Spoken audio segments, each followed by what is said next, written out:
Então, nessa ação penal 503, 52, 63, 15, depoimento da senhora ex-presidente Dilma Wanda Rousseff. Senhora ex-presidente, a senhora foi chamada como testemunha nesse processo, na condição de testemunha. Excelência, o Ministério Público tem interesse em consignar contradita antes do compromisso. Contradita da testemunha? Isso, excelência. Qual seria a questão? Excelência, o MPF quer considerar contradita porque a testemunha possui potencial interesse na demanda, já que ela indicou o Ademir Bendini para presidente da Petrobras, e as provas que surgiram na instrução dessa ação penal podem eventualmente ter relação com a atuação do depoente. Além disso, a depoente já fez declarações públicas atacando a denominada Operação Lava Jato, inclusive relatando supostos interesses escusos nas investigações. Há então excelente suspeita de parcialidade e isso deve ser valorado oportunamente. Diante disso, o MPF requer também que as testemunhas sejam informadas expressamente que possui direito ao silêncio caso suas respostas venham a ter caráter autoincriminatório. Alguma questão dos defensores? Não. Eu vou registrar. Tem? Sim, excelência. Primeiro, obrigado pela oportunidade. Não estão presentes as hipóteses legais da contradita. A defesa requer, por esse motivo, seu indeferimento e que a testemunha seja devidamente compromissada. Certo. Ficar registrada a contradita apenas no registro dos autos, mas não me consta aqui que a testemunha em questão tem algum interesse pessoal nessa demanda específica, não é parte nem acusado de qualquer fato perante esse juízo. Então, fica apenas registrada a contradita, mas vai ser tomado o compromisso da testemunha de ser ouvida sobre o compromisso de dizer a verdade. Pois bem, então retomando, senhora ex-presidente, a senhora foi chamada nesse processo como testemunha. Na condição de testemunha, a senhora ex-presidente tem um compromisso com a justiça em dizer a verdade e responder as questões que lhe forem feitas, certo? Certo. Senhora ex-presidente, eu vou lhe advertir apenas por força do que diz a nossa legislação processual, de que se a senhora ex-presidente faltar com a verdade, a senhora fica sujeita a um processo criminal, certo? Certo. Dito isso, eu vou passar a palavra aqui à defesa do senhor Ademir Bendini, que arrolou a senhora ex-presidente como testemunha. Considerando a condição da depoente, eu peço aqui, faço apenas a lembrança, que seja reportado a ela da forma apropriada, certo? Com senhora ex-presidente ou excelência, como preferirem. Bom dia. Senhor presidente, em primeiro lugar, eu queria agradecer a presença da senhora e perguntar se a senhora está me ouvindo bem. Perfeitamente. Então, mais uma vez, muito obrigado. Eu começo aqui as minhas perguntas pelo processo de indicação do senhor Bendini à presidência da Petrobras. O senhor Bendini foi indicado e aprovado formalmente pela presidência, pelo Conselho da Petrobras, no dia 6 de fevereiro de 2015. Gostaria de saber se Vossa Excelência sabe informar, ainda que aproximadamente, quando é que o senhor Bendini ficou sabendo da sua indicação à presidência da Petrobras? Eu não sei a data precisa, mas eu posso relatar as condições nas quais ele foi convidado.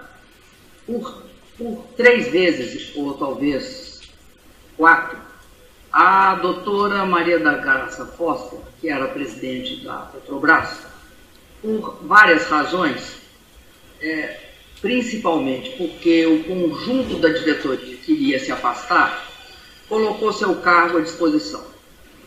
Por 3 vezes eu a demovi.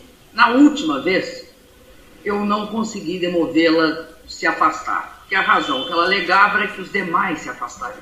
E para mim era importante que a Graça Foster continuasse na diretoria, conduzindo a Petrobras como ela estava conduzindo, do meu ponto de vista, no rumo correto. Então, num determinado fim de semana, eu não lembro precisamente a data, ela, em definitivo, me disse que se afastaria.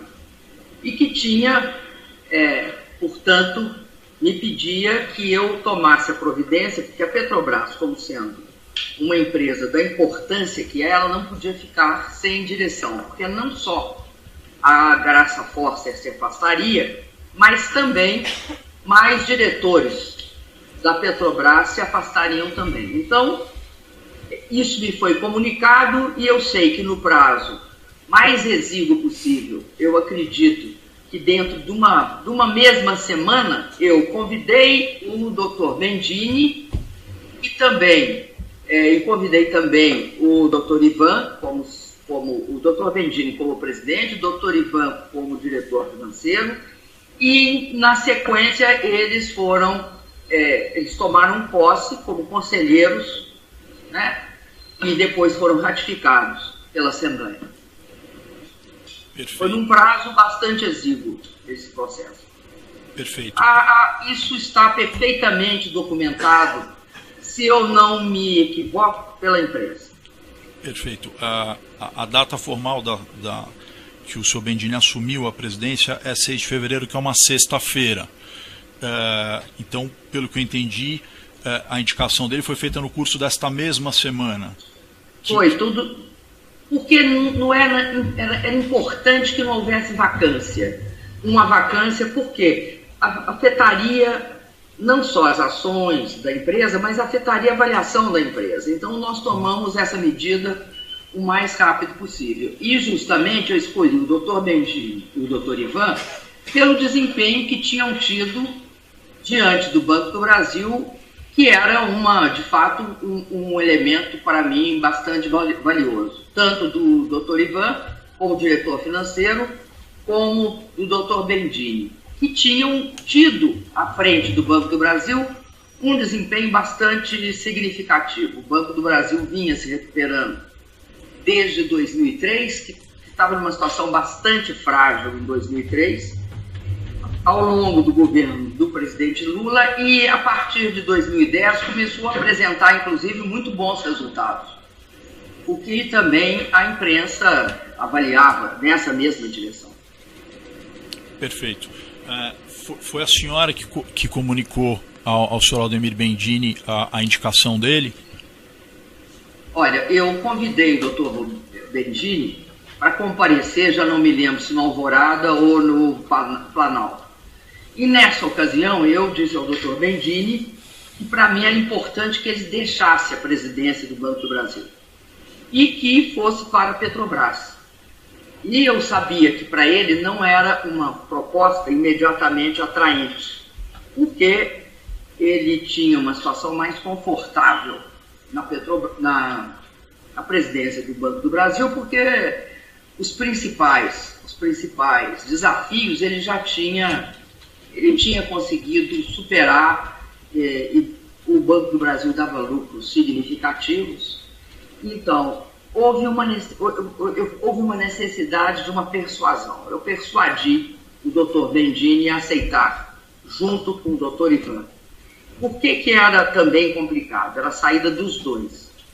Mas eles tinham sucessores naturais, pelo que me informaram. E aí foi possível fazer uma transição muito rápida. De um lado, porque eles tinham sucessores naturais.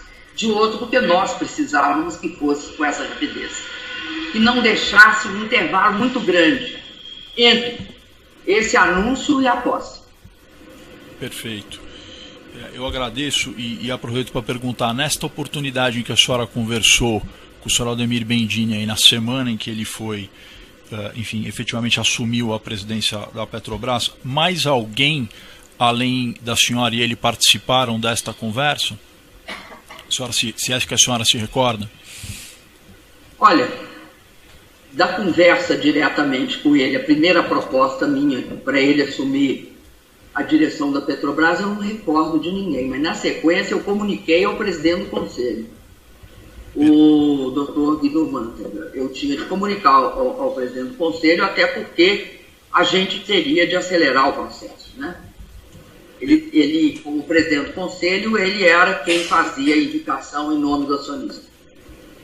Ótimo, perfeito.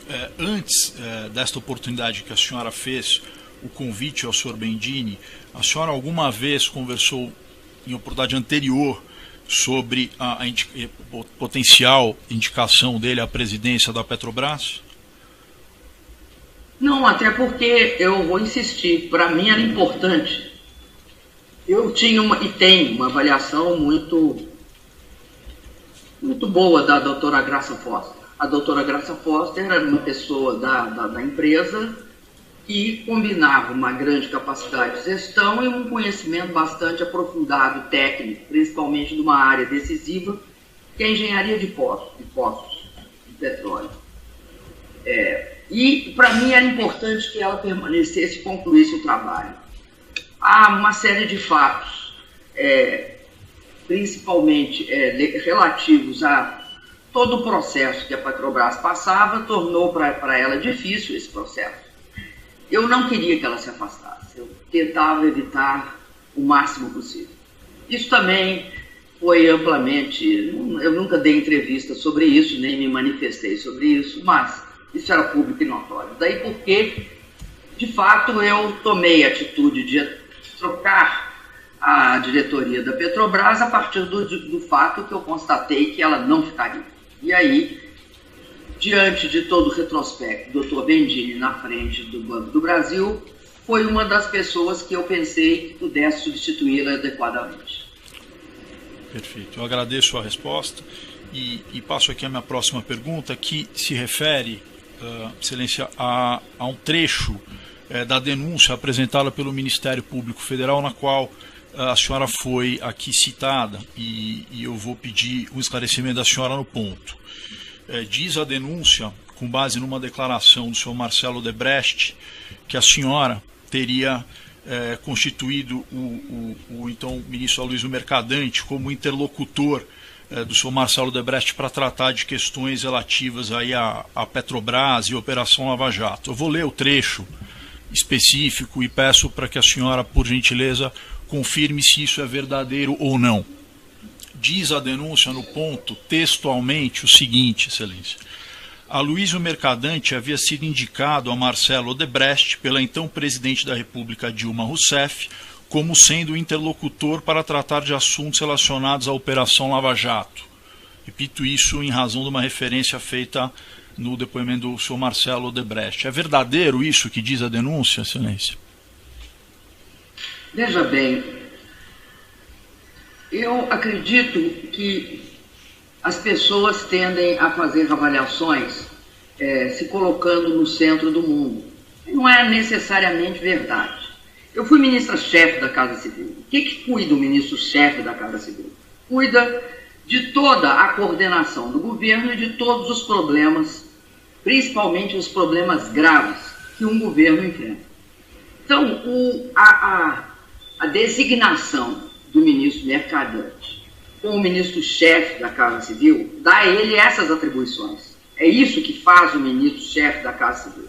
Cuida de todas as questões. Tinha uma questão que era muito grave e eu não sei se ainda é. Eu não parei de acompanhar em detalhes, até porque não tenho acesso às fontes. Uma delas era que as empresas que estavam sofrendo investigação da Lava Jato, elas necessariamente estavam tendo problemas na área de retomar os seus financiamentos, internos e externos.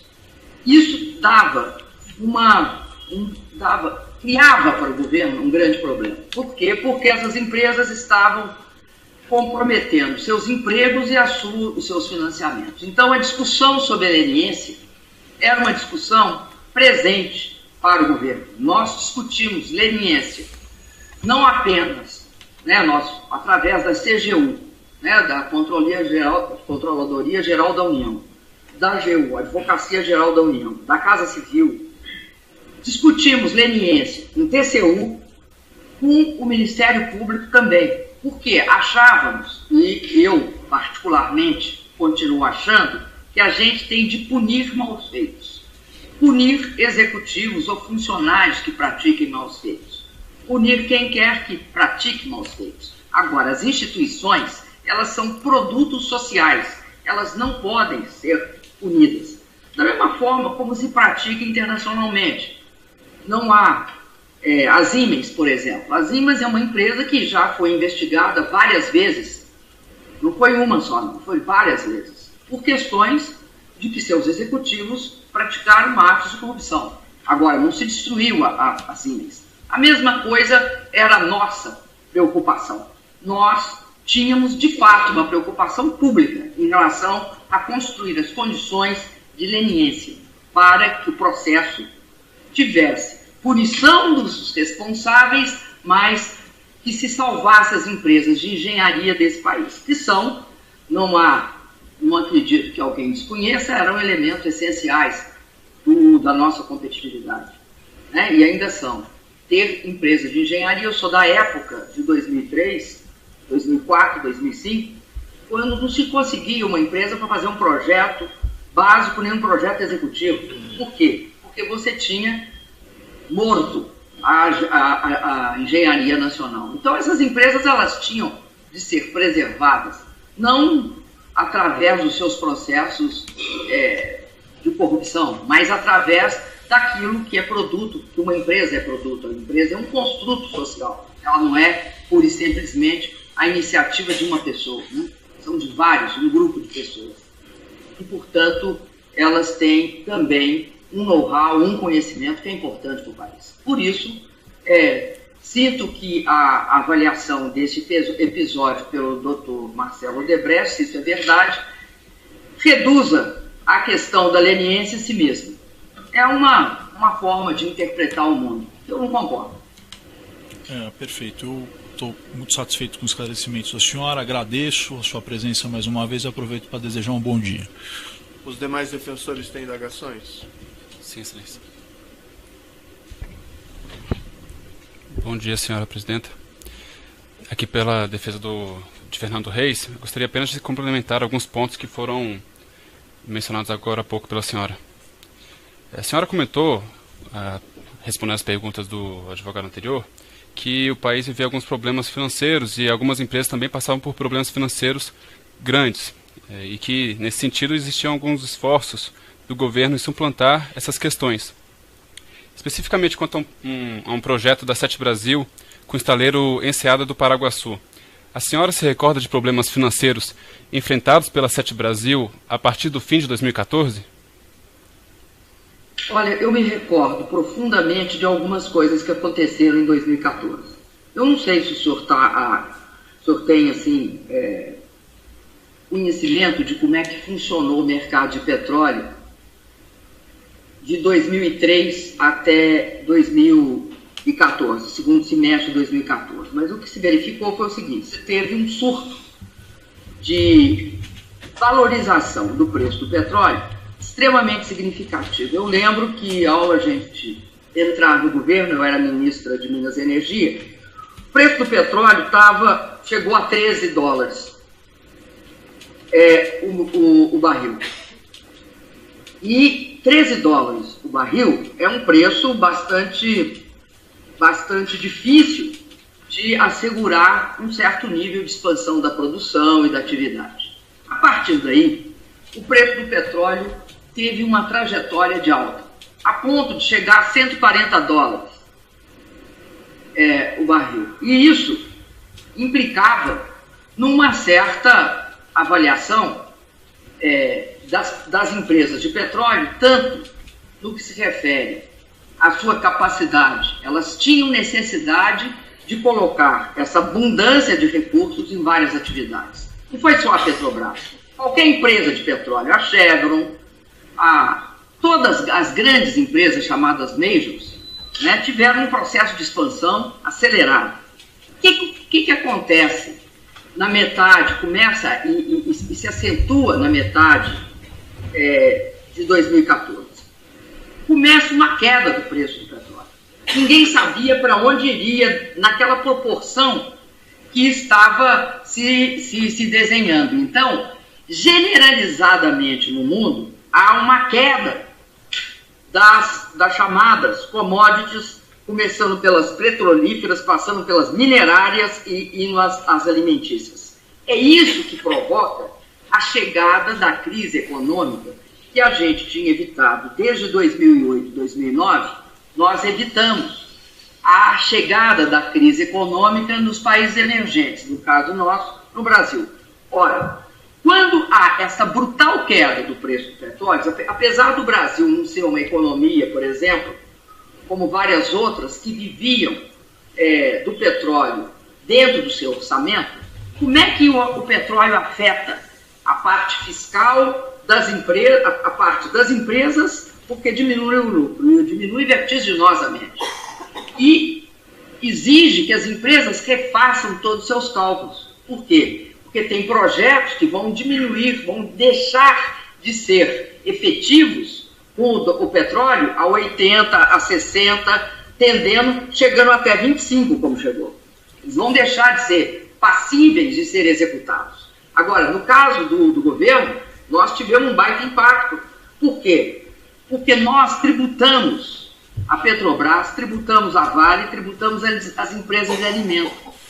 Cai a nossa arrecadação. É isso que significa chegar à crise através da queda dos preços das commodities. Ele chega no Brasil. Chega no Brasil através de processos inflacionários e também de uma queda violenta no lucro das empresas. As empresas perdem recursos bastante significativos. Além disso, você está falando da Sete Brasil. Isso. O impacto na Sete Brasil é o seguinte: quando o preço do petróleo estava alto, o que acontece com os equipamentos? Para você achar uma sonda, para você alugar uma sonda, e uma sonda cobra, muita gente gostaria, ao invés da gente fazer sonda no Brasil, que a gente continuasse afretando. Porque o afretamento de uma sonda, você paga milhares de dólares por dia ou por hora. Então, essa sonda, o preço da sonda no mercado internacional estava alto. Quando cai o preço do petróleo, você passa a ter sonda saindo, você chuta uma moita, sai uma sonda. Por quê? Porque não tem demanda, deixa de ter demanda, acaba a produção. Então, ou a gente entende que o mercado de petróleo, como qualquer outro, flutua, ou a gente vai ter um desempenho das empresas igual ao longo do tempo, e isso não existe. Eu sei isso da Sete Brasil. Eu não sei detalhe da Sete Brasil, porque eu não era mais, eu era presidente, mas eu te digo qual é o quadro de contorno. Perfeito. O contorno eu sei qual é. Perfeito, senhora presidente, mas apenas para arrematar, essa crise na Petrobras, no preço da commodity, também afetou a Sete Brasil? Sem dúvida, afetou tudo. Perfeito, e esse não problema... Não tem como você criar uma barreira em relação aos equipamentos e aos insumos. Perfeito. Afeta tudo. Todo o segmento de petróleo e gás é afetado. Todo, sem exceção. Perfeito, senhora presidente. Esse problema financeiro fez com que a Sete Brasil deixasse de pagar pela construção de 28 sondas contratadas pela Petrobras. É uma visão, é um tratamento um tanto ou quanto, eu acho assim, superficial falar isso. Não, na verdade é uma constatação, que teve um problema financeiro... Não, mas eu não concordo com a constatação. Tá, houve necessidade de renegociar as sondas. Perfeito. Mas a senhora se recorda de algum esforço... Quando os preços mudam, você renegocia. Perfeito. Mas a senhora se recorda de algum esforço do governo para buscar uma alternativa, para solucionar a construção dessas sondas pela Sete Brasil? Eu me recordo de que o governo fez todo um esforço no sentido de evitar que houvesse descontinuidade nesse processo. Mas, obviamente, há que aceitar que haja certas alterações de preço. Muitas vezes, não querem que os preços se alterem a partir do momento que a realidade se alterou. O que o governo fez foi tentar sistematicamente impedir que houvesse descontinuidade. Perfeito. Sabendo que vai chegar um outro período em que novamente o preço do petróleo vai subir e você terá necessidade de sondas do Brasil, a não ser que se queira só o modelo de importação e transferência de empregos para a Coreia do Sul, a China ou o Japão. Perfeito, senhor presidente, mas o governo doutor, brasileiro... só uma questão, alguma questão mais objetiva relacionada ao caso concreto? Porque as questões das dificuldades econômicas são já conhecidas, isso já foi... Então, objetivamente, sobre o caso concreto aqui, alguma questão? Houve algum tipo de investimento japonês, ou tentativa de investimento japonês no estaleiro da enseada de Paraguaçu?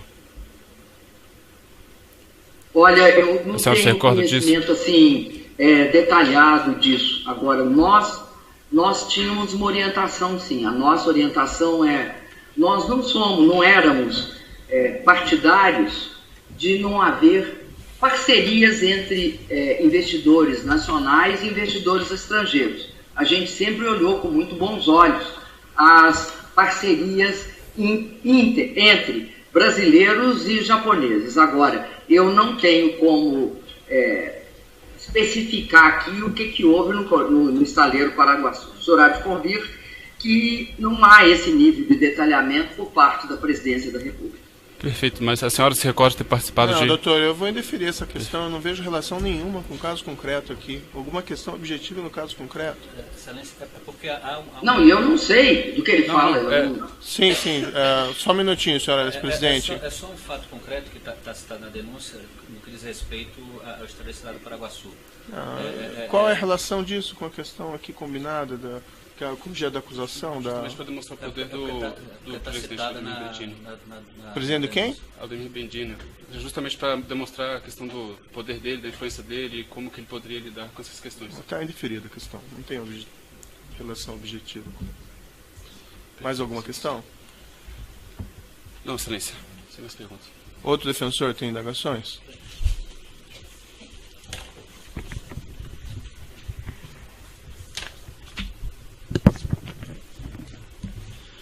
Senhora ex-presidente, bom dia. José Diniz, advogado do senhor André Gustavo. Bom dia. Senhora ex-presidente, o senhor Aldemir Bendini era interlocutor da Presidência da República junto ao Banco do Brasil em assuntos ligados ao Grupo Odebrecht? Olha, o doutor Bendini era interlocutor da Presidência da República como diretor-presidente do Banco do Brasil. Qualquer outra especificação no mínimo, extemporânea. Ele era interlocutor do governo como presidente do Banco do Brasil. Qual o grau de independência funcional o senhor Aldemir Bendini detinha enquanto presidente do Banco do Brasil? O grau que todos os presidentes do Banco do Brasil têm. Eles executam a sua função fundamental, que é de disponibilizar crédito. E o doutor Bendini sabia que o governo achava importante que houvesse esse instrumento chamado crédito como uma alavanca do crescimento econômico do país. Considerando que o Grupo Odebrecht foi um dos principais financiadores junto ao Partido dos Trabalhadores, do qual Vossa Excelência era afiliada, alguns assuntos de interesse do Grupo Odebrecht, em algumas situações, eram sondados junto à Presidência da República para que efetivamente as decisões fossem tomadas no Banco do Brasil? Olha, eu não tenho o menor, sequer o mais pálido conhecimento desse tipo de atitude do Grupo Odebrecht.